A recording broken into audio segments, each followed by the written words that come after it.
Hello everyone. Hello बच्चों, कैसे हैं सभी लोग। आई सागर बंसल, मैं आपका स्वागत करता हूं अपने यूट्यूब चैनल पर। ये है आपका अपना चैनल जिसमें आपको मैथ, साइंस और रीजनिंग की तैयारी कराई जाती है क्लास 9 से लेकर क्लास 12 को, और सभी बच्चों को मोटिवेट करा जाता है पढ़ने के लिए। राइट स्टूडेंट, तो ये है आपका part number 2 chapter life process का क्लास 10 साइंस के बच्चों के लिए। ठीक है बच्चों, पिछले पार्ट में हमने न्यूट्रिशन इन प्लांट्स पढ़ा था। ठीक है, अब इस पार्ट के थ्रू हम लोग स्टार्ट करेंगे nutrition in simple animals. Right, तो सभी बच्चे जुड़ जाइए। जिन्होंने वीडियो देख लिया वो दूसरों को शेयर कर दीजिएगा, और जिन्होंने पहली बार अपनी इस वीडियो को देखा है तो वो चैनल को सब्सक्राइब जरूर कर दीजिएगा, और सभी बच्चों को जरूर भेजिएगा ताकि ये मेरे इजी कॉन्सेप्ट यानी सागर बंसल सर के कॉन्सेप्ट हर बच्चे तक पहुंच पाएँ। राइट, तो जल्दी समय ना वेस्ट करते हुए आपका स्टार्ट करते हैं ये topic, nutrition in simple animals. बच्चों, अगर हम सिंपल एनिमल्स की बात करें तो सिंपल एनिमल्स आपके यूनिसेलुलर होंगे। बच्चों, यूनिसेलुलर का मतलब क्या होता है? यूनिसेलुलर का मतलब होता है जो सिंगल सेल से बनते हैं। ठीक है, तो यानी कि जो सारे के प्रोसेस सिंगल सेल से परफॉर्म्ड होते हैं उन्हें यूनिसेलुलर एनिमल्स बोला जाता है। जैसे आपका अमीबा है, पैरामीशियम है। राइट, तो ये आपके यूनिसेलुलर ऑर्गेनिजम्स होते हैं जिनके अंदर अंदर हमें न्यूट्रिशन पढ़ना है। तो टॉपिक है आपका न्यूट्रिशन इन अमीबा, जो आपका बहुत बार पेपर में पूछा जाता है। तो जो मोड ऑफ न्यूट्रिशन है अमीबा में वो आपका होलोजोइक होता है, होलोजोइक। राइट, यानी कि जो प्रोसेस ऑफ ऑब्टेनिंग फूड होता है, यानी कि जो प्रोसेस जिससे आपका अमीबा फूड को ऑब्टेन करता है उसे बोला जाता है फेगोसाइटोसिस। PHAGOCYTOSIS, phagocytosis. जो सारे के सारे स्टेप्स होते हैं किसमें? न्यूट्रिशन अमीबा में, वो आपको दिए गए। होलोजोइक का मतलब वही 5 स्टेप होंगे। कौन कौन से 5 स्टेप आपके कौन कौन से होंगे? इंजेशन, डाइजेशन, एब्जॉर्प्शन, एसिमिलेशन और इजेशन। राइट बच्चों, तो पहला प्रोसेस स्टार्ट कर रहे हैं हम लोग, इंजेशन। ठीक है, कौन सा प्रोसेस है आपका? इंजेशन। ठीक है बच्चों, चलिए स्टार्ट करते हैं। अमीबा के पास कोई भी फिक्स प्लेस नहीं होती जिससे वो फूड को एंटर करे, ना तो कोई माउथ होता, ठीक है, ना ही कोई फिक्स प्लेस होती जिसके थ्रू वो फूड को अपनी बॉडी में इनटेक करे। ठीक है, तो अमीबा जो इंजेक्ट करता है फूड अपनी बॉडी में उसका नाम होता है सूडोपोडिया। क्या नाम होता है बच्चों? सूडोपोडिया के थ्रू वो क्या काम करता है? फूड को इंजेक्ट करता है, जो कि आपकी टेम्परेरी फिंगर लाइक प्रोजेक्शंस होती हैं। क्या होती हैं? टेम्परेरी फिंगर लाइक प्रोजेक्शन, उन्हें बोला जाता है सूडोपोडिया। दिखाई दे रहा है सबको? ये आपका फूड है, तो सूडोपोडिया के थ्रू ये क्या करेगा? फूड को अपनी बॉडी में एंटर करेगा। ठीक बच्चों, आगे चलें। उसके बाद क्या होगा बच्चों? आपको दिखाई दे रहा है कि जो एंजर जो वैक्यूल फूड वैक्यूल्स हैं वो डेवलप होंगे, जिसकी वजह से क्या होगा? फूड की जो एनर्जी होगी वो उसके बॉडी पार्ट्स में क्या होगी? ट्रांसफर होना स्टार्ट हो जाएगी। यानी कि हम बोलेंगे जो डाइजेशन है अमीबा का वो फूड वैक्यूल के अंदर होता है, ठीक है, जिससे आपका फूड डिजोल्व हो जाता है, अब फूड आपका सोल्यूबल बन जाता है अमीबा के अंदर। उसके बाद थर्ड प्रोसेस होता है एब्जॉर्प्शन का। इसके बाद मतलब क्या होता है? जो डाइजेस्ट हो गया है फूड, उसकी एनर्जी जो होगी वो स्प्रेड आउट हो जाएगी फूड वैक्यूल से, ठीक है, पूरी की पूरी अमीबा सेल में। ठीक है, after absorption of food the food vacuole disappear, यानी कि जब फूड आपका कंप्लीटली एब्जॉर्ब हो जाता है उसके बाद जो फूड वैक्यूल है वो क्या हो जाता है? डिसअपीयर हो जाता है। उसके बाद बच्चों आता है एसिमिलेट, यानी फोर्थ प्रोसेस होता है आपका एसिमिलेशन का। इसमें क्या होता है? जो सारी की सारी एनर्जी होती है अमीबा की वो ग्रोथ और रिपेयर में इस्तेमाल कर लेता है। ठीक है, कहाँ का? Growth and repair of the cell में इस्तेमाल कर देता है। ठीक है, और बाकी की एनर्जी रेस्पिरेशन में इस्तेमाल कर लेता है अमीबा। इसके बाद लास्ट प्रोसेस आता है आपका इजेशन। इजेशन का मतलब होता है अमीबा के पास कोई भी फिक्स प्लेस नहीं है क्या करने के लिए? अनडाइजेस्टेड फूड को रिमूव करने के लिए कोई भी फिक्स प्लेस नहीं है। ठीक, जब आपका अनडाइजेस्टेड फूड अमीबा के अंदर स्टोर हो जाता है तो जो सेल मेम्ब्रेन है वो उसकी रप्चर कर जाती है, यानी कि ब्रेक कर जाती है कहीं से भी, तो अनडाइजेस्टेड फूड जो है वो अमीबा की बॉडी से बाहर निकलना स्टार्ट हो जाता है। ठीक है बच्चों, समझ में आ रही सही बच्चों को? आगे चलें, बहुत अच्छा कॉन्सेप्ट है, पेपर में आ जाता है। Now nutrition in complex multicellular organism, यानी कि अब हमारी बात हो रही है कि हमारे अंदर न्यूट्रिशन किस तरीके का होता है और कैसे होता है। देखिएगा, इन complex multicellular animals like humans, यानी कि हमारे अंदर बात हो रही है कि हमारे अंदर न्यूट्रिशन किस तरीके से होता है। जैसे हम हैं, फिश है, फ्रॉग है, तो इनके अंदर क्या होता है? न्यूट्रिशन के जो प्रोसेस होते हैं वो कुछ कॉम्बिनेशंस की वजह से होते हैं, यानी कि परफेक्ट सिस्टम की वजह से होता है, और जिसे बोला जाता है डाइजेस्टिव सिस्टम। क्या बोला जाता है बच्चों? Digestive system. तो जिसके थ्रू आपका पूरे का पूरा डाइजेस्टिव सिस्टम चलता है, तो उसे बोलते हो आप एलिमेंट्री कैनाल और गट। क्या बोलते हैं बच्चों? एलिमेंट्री कैनाल और गट। इसके थ्रू ये एक 9 मीटर की लॉन्ग ट्यूब होती है। कितनी मीटर की ट्यूब होती है बच्चों? 9 मीटर की एक लॉन्ग ट्यूब होती है जो आपकी माउथ से एनएस तक जाती है। कहाँ से कहाँ तक जाती है? माउथ से एनएस तक जाती है। एक 9 मीटर की लॉन्ग ट्यूब होती है जिसे हम क्या बोलते हैं बच्चों? एलिमेंट्री कैनाल और गट। GUT कभी कभी पेपर में पूछ लिया जाता है what is the other name of alimentary canal, तो आप लोग बोलेंगे gut. Now nutrition in human being, यानी कि ह्यूमन डाइजेस्टिव सिस्टम बच्चों अब हमें पढ़ना है जो कि हमारे पेपर के लिए बहुत इंपॉर्टेंट है।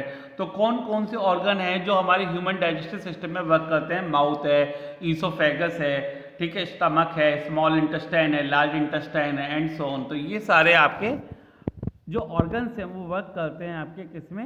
ह्यूमन डाइजेस्टिव सिस्टम में। और कौन कौन से ग्लैंड्स आपके वर्क करते हैं? आपके कौन कौन से gland? Salivary gland, liver and pancreas. तो ये ग्लैंड्स आपके मदद करते हैं ह्यूमन डाइजेस्टिव सिस्टम में, ठीक है। तो आपको पता है एलिमेंट्री कैनाल के अंदर क्या होता है? आपका ह्यूमन डाइजेस्टिव सिस्टम होता है जो माउथ से एनएस तक जाती है। कितने मीटर की ट्यूब होती है? 9 मीटर की लॉन्ग ट्यूब होती है, ठीक है। अब वही 5 प्रोसेस पढ़ने हैं हमें होलोजोइक के जो हम पढ़ते हुए आ रहे हैं। सबसे पहला है इंजेक्शन। तो बच्चों इंजेक्शन में क्या होगा? तो इंजेक्शन में का मतलब है जो ह्यूमन बीइंग है उनके अंदर एक स्पेशल ऑर्गन है जिसे हम क्या बोलते हैं? माउथ। तो माउथ आपका इस्तेमाल होता है किसके लिए? फूड को इंजेक्ट करने के लिए। Now digestion. डाइजेशन में क्या होता है? हमारे ह्यूमन बीइंग्स में जो डाइजेशन ऑफ फूड है वो कहाँ से स्टार्ट होता है? वो आपका माउथ से स्टार्ट हो जाता है। जो हमारे माउथ की कैविटी है उसे क्या बोला जाता है बच्चों? Buccal cavity. क्या बोला जाता है? Buccal cavity. उसके अंदर क्या क्या होता है? टीथ होते हैं, टंग होते हैं और सलेवरी ग्लैंड्स होते हैं, ठीक है। हमारा टीथ क्या काम करता है? फूड को छोटे छोटे पार्टिकल्स में, छोटे छोटे पीसेस में कन्वर्ट करता है, च्यू करता है और ग्राइंड करता है। सलेवरी ग्लैंड क्या करता है? सलाइवा प्रोड्यूस करता है हमारे माउथ में। टंग क्या काम करती है? सलाइवा को मिक्स करती है फूड के साथ। समझ में आ रही है बच्चों? तो जो फूड है वो आपका सबका सब वाटर के साथ मिल जाएगा और आसानी से स्वेलो कर जाएगा। और सलेवरी ग्लैंड से कुछ एंजाइम भी रिलीज होते हैं जिसकी वजह से क्या होगा? आसानी से आपका फूड डाइजेस्टिव बन जाएगा, ठीक है, जिसे बोला जाता है सिलेवरी एमिलेस। क्या बोला जाता है बच्चों? सिलेवरी एमिलेस एक ऐसा एंजाइम होता है जिसकी वजह से फूड आपका इजी डाइजेस्टिबल बन जाता है, ठीक है, समझ रहे हो? जिसकी वजह से जो फूड है वो आपका सिंपल शुगर में कन्वर्ट हो जाता है। तो अब क्या होगा? जो स्लाइटली डाइजेस्टिव फूड है वो क्या करेगी? टंग उसे और सोल्यूबल बना देगी और वो आपका एक फूड पाइप के थ्रू यानी कि ईसोफेगस के थ्रू कहाँ जाएगा? आपका फूड पाइप के थ्रू स्टमक में चला जाएगा, ठीक है। जब आपका जो स्लाइटली डाइजेस्टिव फूड है वो फूड पाइप में एंटर करेगा तो जो वॉल होंगी फूड पाइप की या ईसोफेगस की वो एक्सपेंड और कॉन्ट्रैक्ट होना स्टार्ट कर जाएंगे जिसे बोलते हैं पेरिस्टैल्टिक मूवमेंट।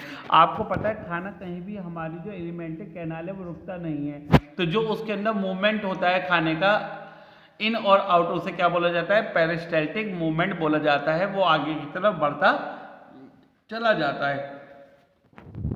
नाउ इसी पेरिस्टैल्टिक मूवमेंट की वजह से जो फूड है, ठीक है, वो एलिमेंट्री कैनाल में आगे की तरफ मूव करता जाता है। समझ में आ रही है सही बच्चों को? क्लियर है? आगे चलें, लाइक करके वीडियो को बताते रहिएगा अगर समझ में आ रही है तो। राइट बच्चों, आगे चलते हैं। जो फूड है वो आपका फर्दर डाइजेस्ट करता है कहाँ पे? स्टमक में। जो फूड है वो आपका चर्न करेगा स्टमक में कितने घंटे के लिए बच्चों? 3 घंटे के लिए। यानी 3 घंटे के लिए जो खाना है वो हमारे पेट में पड़ा रहता है। इसलिए हम बोलते हैं कि खाना खाने के 3 घंटे बाद तक हमें एक्सरसाइज नहीं करनी चाहिए, ठीक है। तो इस टाइम में क्या होगा? जो फूड है वो आपका ब्रेक डाउन करेगा और छोटे पीसेज में और एक सेमी सॉलिड पेस्ट बना लेगा, ठीक है। हमारी जो स्टमक की जो वॉल्स होती हैं बच्चों उनके अंदर क्या प्रेजेंट होते हैं? Gastric juices. क्या प्रेजेंट होता है? गैस्ट्रिक जूसेस, तो वो रिलीज कर जाते हैं। ये गैस्ट्रिक जूसेस के अंदर 3 सब्सटेंसेस प्रेजेंट होते हैं। अब वो 3 सब्सटेंसेस कौन कौन से होते हैं बच्चों? Hydrochloric acid, the enzyme pepsin and the mucus. कौन कौन से होते हैं? Hydrochloric acid, the enzyme pepsin and the mucus. सही बच्चों, क्लियर है? और हाइड्रोक्लोरिक एसिड की अगर हम प्रेजेंस की बात करें तो वो क्या करता है? खाने के मीडियम को एसिडिक बनाता है जिसकी वजह से एंजाइम पेप्सिन क्या करता है? प्रोटीन को डाइजेस्ट करने में मदद करता है और छोटे मॉलिक्यूल्स में कन्वर्ट कर देता है, ठीक है। जो आपका प्रोटीन डाइजेस्टिव एंजाइम है जैसे कि पेप्सिन, वो हमेशा कब एक्टिवेट होता है, वो एक्टिव मीडियम में ही यानी कि एसिडिक मीडियम में ही एक्टिवेट होता है। ऑल्सो दूसरा काम भी होता है हाइड्रोक्लोरिक एसिड का, ये क्या करता है, जर्म्स बैक्टीरिया को मारने में मदद करता है जो स्टमक में एंटर कर जाते हैं किसके दौरान, फूड खाने के दौरान। म्यूकस क्या हेल्प करता है, म्यूकस प्रोटेक्ट करता है स्टमक वॉल को from its on secretion of hydrochloric acid. तो म्यूकस क्या काम करता है बच्चों, म्यूकस प्रोटेक्ट करता है हमारे स्टमक की वॉल्स को, ताकि जो एसिडिक करेक्टर है हमारे स्टमक की वॉल्स को खराब ना कर दे, समझ रहे हो, ताकि जो हमारी inner lining of the stomach है वो हमारी खराब ना हो जाए, जिसकी वजह से हमारे पेट में अल्सर्स होना स्टार्ट हो जाते हैं। आप लोगों ने सुना होगा अल्सर की बीमारी हो जाती है। जो आपका पार्शली डाइजेस्टिव फूड है बच्चों, अब वो कहाँ जाएगा, स्मॉल इंटेस्टाइन में जाएगा। तो अगर आपसे कोई पूछे कि पार्शली डाइजेस्टिव फूड आपका कहाँ जाता है, स्मॉल इंटेस्टाइन में जाता है, ठीक है। और जो एग्जिट है आपका स्टमक से, जो आपका स्मॉल इंटेस्टाइन में खाना जा रहा है, उस जो आपका उसे कौन रेगुलेट करता है, उसे स्प्रिंचर मसल रेगुलेट करती है। कौन, स्प्रिंचर मसल उसे रेगुलेट करती है, ठीक है। एक तरीके का पेरिस्टाल्टिक मूवमेंट होता है जो आपका फूड को आगे की तरफ लेके जाता है, ठीक। बच्चों आगे चलें। अब जो स्मॉल इंटेस्टाइन है वो आपके कितने मीटर की है बच्चों, जो आपकी स्मॉल इंटेस्टाइन है वो आपकी 6.5 मीटर की है। किसमें, अडल्ट मैन में 6.5 मीटर की होती है, एक नैरो ट्यूब होती है जहाँ which is a complete digestion of food. अब आपसे पेपर में क्वेश्चन पूछा जा सकता है, name the site of complete digestion of food, तो आप बोलेंगे small intestine. Small intestine is the site of complete digestion of food. सही बच्चों, क्लियर हो रहा है, ओके। तो स्मॉल इंटेस्टाइन क्या काम करती है, स्मॉल इंटेस्टाइन दो ग्लैंड से एंजाइम लेती है, लीवर और पैनक्रियास से। लीवर सिक्रीट करता है बाइल जूस, ये एक ग्रीनिश कलर का लिक्विड होता है जो कि लीवर में बनता है, ठीक है, गॉल ब्लैडर में स्टोर्ड होता है। कैसे नेचर का होता है, एल्कलाइन नेचर का होता है, ठीक है, जिसका क्या काम होता है, टू इमल्सिफाई और break the fat present in the food, यानी और फर्दर फैट को इमल्सिफाइड करना, यानी कि और ज़्यादा उसे ब्रेक करना। पैनक्रियाटिक एमिलेज क्या काम करता है, ये स्टार्च को ब्रेक डाउन करता है। और एंजाइम ट्रिप्सिन क्या काम करता है, प्रोटीन को डाइजेस्ट करने में बच्चों मदद करता है। और जो आपका एंजाइम लाइपेज है वो क्या करता है, इमल्सिफाइड फैट को और ब्रेक करने में मदद करता है। इमल्सिफाइड फैट को और ब्रेक करने में क्या करता है, मदद करता है। अब आपसे कोई भी क्वेश्चन पूछ सकता है कि ये बताइए बच्चों कि एंजाइम्स क्या होते हैं। ये एंजाइम्स वो केमिकल्स होते हैं जो फूड को डाइजेस्ट करने में बॉडी पार्ट्स में क्या करते हैं, मदद करते हैं। वो बायोलॉजिकल कैटलिस्ट होते हैं जो आसानी को फूड को डाइजेस्ट करने में मदद करते हैं, ठीक है बच्चों। नाउ बात करते हैं एब्जॉर्प्शन की, बात करते हैं किसकी, एब्जॉर्प्शन की। व्हाट इज एब्जॉर्प्शन, तो एब्जॉर्प्शन में क्या होगा बच्चों, जो मॉलिक्यूल्स है फूड का, क्या है, जो मॉलिक्यूल्स है फूड का वो अब इतना छोटा हो चुका है कि वो आपके स्मॉल इंटेस्टाइन की वॉल से पास करेगा और कहाँ चला जाएगा, ब्लड स्ट्रीम में चला जाएगा, क्योंकि उसके अंदर सब जगह क्या प्रेजेंट होती हैं, ब्लड कैपिलरीज प्रेजेंट होती हैं। और इस प्रोसेस को बोलेंगे बच्चों एब्जॉर्प्शन। तो जो इनर सरफेस होता है स्मॉल इंटेस्टाइन का, उसके अंदर बहुत सारी millions of tiny finger like projections होती है जिन्हें विलाई बोलते हैं। तो विली की वजह से क्या होता है, जो इनर वॉल होती है किसके, स्मॉल इंटेस्टाइन के, have a larger surface area, जिसकी वजह से सरफेस एरिया उसका बहुत ज़्यादा बढ़ जाता है और आसानी से एब्जॉर्ब फूड जो होता है, डाइजेस्ट फूड जो था वो आसानी से एब्जॉर्ब हो जाता है, ठीक है। तो ये बेटा क्वेश्चन आता है आपका एनसीईआरटी का क्वेश्चन है, पेपर में आता है कि how the small intestine is designed to absorb digestive food. So it has millions of tiny finger-like projections called, it has tiny finger-like projection called villi, which increase the surface area of small intestine. I hope सभी बच्चे लिख पाएंगे। इसके बाद next topic आता है आपका assimilation. Assimilation क्या होता है कि जो ब्लड है, जो खून है, जिसके अंदर डाइजेस्टेड और डिजोल्व फूड है, वो सारे बॉडी पार्ट्स में जाएगा थ्रू ब्लड और एसिमिलेट हो जाएगा सारे बॉडी पार्ट्स में, जिससे सेल आपका इस्तेमाल कर लेगी। सारी की सारी सेल एनर्जी का इस्तेमाल करेगी for growth and repair of the body. अब जो डाइजेस्टिव फूड है जो आपका इमीडिएट यूज नहीं करता सेल, वो आपका लीवर के अंदर स्टोर हो जाता है किस फॉर्म में, ग्लाइकोजन के फॉर्म में। किस फॉर्म में बच्चों, ग्लाइकोजन के फॉर्म में, कार्बोहाइड्रेट्स के फॉर्म में वो आपके लीवर में स्टोर हो जाता है। कौन सा फूड, जो इमीडिएट यूज में नहीं आता। Now what is egestion? बच्चों इजेशन क्या होता है? इजेशन क्या होता है? जो आपका अनडाइजेस्टेड फूड है वो आपका स्मॉल इंटेस्टाइन से एक वाइडर ट्यूब, वो आपका स्मॉल इंटेस्टाइन से एक वाइडर ट्यूब में जाता है, जिसे हम क्या बोलते हैं बच्चों? जिसे हम बोलते हैं लार्ज इंटेस्टाइन। ठीक है, जो आपका फूड है, जो अनडाइजेस्टिव फूड है वो आपका स्मॉल इंटेस्टाइन से कहाँ जाता है? वो आपका स्मॉल इंटेस्टाइन से लार्ज इंटेस्टाइन में जाता है। स्मॉल इंटेस्टाइन से कहाँ जाता है? लार्ज इंटेस्टाइन में जाता है। ठीक है, तो क्या करते हैं, लार्ज इंटेस्टाइन की जो वॉल्स होती है वो एब्जॉर्ब कर लेती हैं सारे वाटर को। क्या कर लेती है? मोस्ट ऑफ द वाटर को एब्जॉर्ब कर लेती हैं, जिसकी वजह से जो अनडाइजेस्टिव फूड है वो आपका एक सेमी सॉलिड पेस्ट बन जाता है और वो आपकी बॉडी से बाहर हो जाएगा थ्रू एनस। क्या हो जाएगा? Through anus. तो एक काम जो आपकी क्या करता है? एक्सपेल करता है, बाहर निकालता है किसे?